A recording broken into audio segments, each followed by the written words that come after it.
Ciao a tutti ragazzi, benvenuti in questo nuovissimo unboxing. Siamo qui per unboxare l'altro componente che c'era nel pacco del computer All in One, ovvero il Mediacom Soft Keyboard.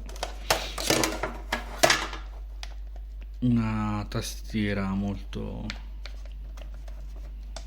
fluida, fatta in plastica, però questa qua non la utilizzo perché il computer che ho preso mi serve per mettere un'applicazione specifica e per farvi vedere solamente quell'applicazione nella mia sala cinema, cioè non mi serve per fare chissà che cosa.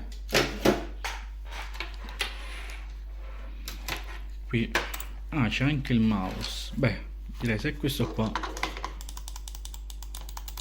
sì, questo è ottimo.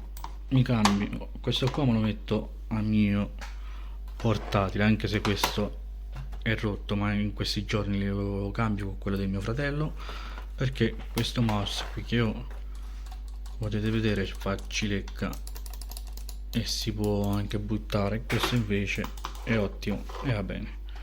Questo è il mouse. Poi abbiamo all'interno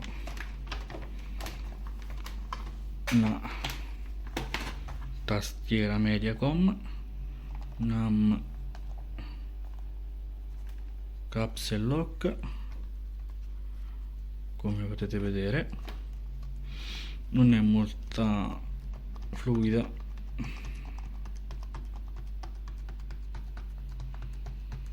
e va bene.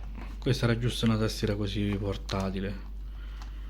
Qua infatti c'è il cavetto per connetterla. E niente, mettete piace, commentate, iscrivetevi al canale e noi ci vediamo al prossimo video. Ciao a tutti belli.